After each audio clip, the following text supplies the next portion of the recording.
दोस्तों, मोदी सरकार के दोनों सहयोगी भाजपा पर भड़क गए हैं। नीतीश कुमार और चंद्रबाबू नायडू दोनों ने अल्टीमेटम दे दिया है, कह दिया है कि भाई खेल को राजनीति से मिक्स ना करो। और ये पूरा मामला बीजेपी के नेताओं से ही जुड़ा हुआ है। बीजेपी के नेता बीते दिनों लगातार आपत्तिजनक बयान देते दिखाई दे रहे थे, हिंदू मुस्लिम करते हुए दिखाई दे रहे थे, और वो मामला था बांग्लादेश के क्रिकेटर मुस्तफिजुर रहमान से जुड़ा हुआ।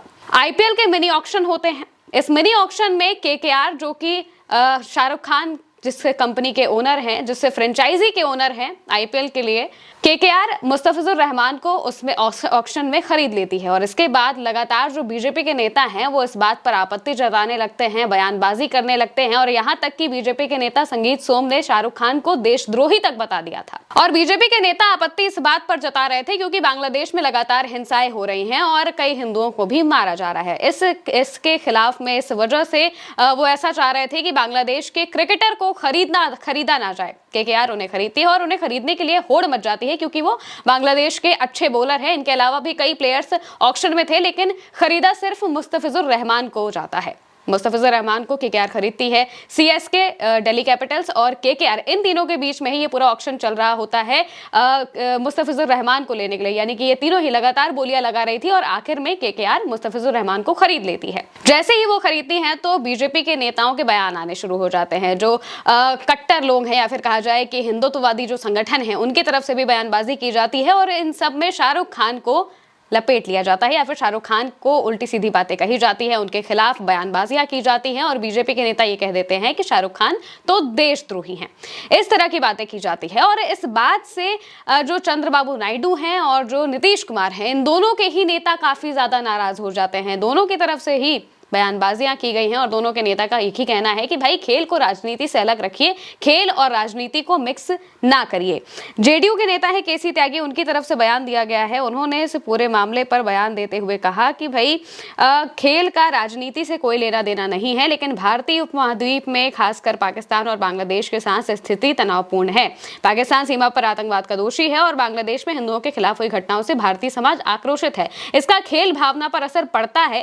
त्यागी ने कहा कि बीसीसीआई का फैसला शायद इन्हीं भावनाओं को ध्यान में रखकर लिया गया होगा, लेकिन व्यक्तिगत रूप से मेरा मानना है कि राजनीति को खेलों पर ज्यादा हावी नहीं होना चाहिए। जब बांग्लादेश ने हिंदू क्रिकेटर लिटन दास को अपनी टीम का कप्तान नियुक्त किया है तो हमें इस पर पुनर्विचार करना चाहिए। ये बयान जो है ये सामने आता है केसी त्यागी का, जो कि जेडीयू के नेता हैं, और लगातार इसी तरीके की बयानबाजियां सामने जो नायडू की पार्टी है उनकी तरफ से भी नेता लगातार कर रहे हैं। उनकी पार्टी के भी नेताओं का सीधा से एक ही कहना है कि भाई इस तरह से खेल और राजनीति को आप मिक्स मत करिए, खेल को अलग रखिए, राजनीति को अलग रखिए। खेल के मामलों में जब नेता बयानबाजियां करने लगते हैं तो मामले बिगड़ जाते हैं और इसी वजह से केकेआर से उन्हें हटाया भी जाता है। केकेआर ने पहले उन्हें खरीदा था, लेकिन बाद में उन्हें रिपेल कर लिया जाता है, यानी कि उनको रिलीज कर दिया जाता है और वो अब केकेआर के तरफ से नहीं खेलेंगे। और जब उससे इस बारे में बातचीत की गई थी, केकेआर से जब इस बारे में पूछा गया या फिर बीसीसीआई से पूछा गया, तो उनका कहना था कि भाई केकेआर की और बीसीसीआई की आपस में बहुत ज्यादा बातचीत नहीं हुई थी इस पूरे मामले को लेकर। सीधे बीसीसीआई सामने आता है, उनके जो सचिव हैं वो बयान देते हैं कि भाई उनको नहीं रखा जाएगा, जो मुस्तफिजुर रहमान है उन्हें नहीं खिलाया जाएगा, वो नहीं खेलेंगे। और इसके बाद केकेआर उन्हें रिलीज कर देती है।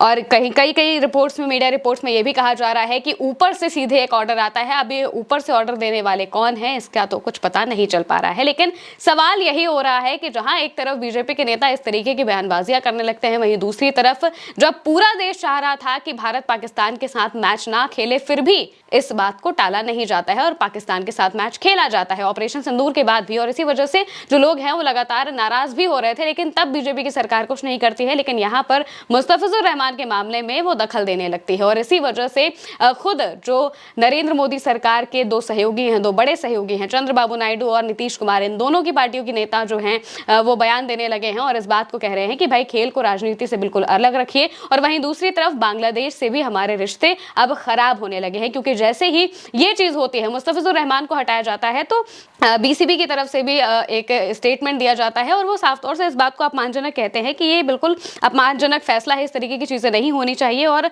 इसके साथ साथ में उन्होंने भी कुछ फैसले ले लिए हैं। आईपीएल 2026 के मिनी ऑक्शन की जब ये नीलामी हो रही थी, तो इस बीच जब मुस्तफिजुर रहमान को रिलीज किया जाता है तो बीसीबी की तरफ से तीखी प्रतिक्रिया दी जाती है, बांग्लादेश की ओर से भी प्रतिक्रिया आती है। सरकार और क्रिकेट बोर्ड ने इसे अपमानजनक बताया है। इसके बाद बांग्लादेश के क्रिकेट बोर्ड ने ने कहा कि वहां की आईपीएल प्रसारण रोकने और T20 विश्व कप 2026 के लिए सारे क्रिकेट मैच भारत से श्रीलंका शिफ्ट करने की मांग कर दी है। बांग्लादेश ने सुरक्षा कारणों से क्रिकेट टीम को भारत ना भेजने का फैसला किया है। क्रिकेटर मुस्तफिजुर रहमान ने कहा कि अगर टीम केकेआर मुझे रिलीज कर रही है तो भला मैं क्या कर सकता हूं।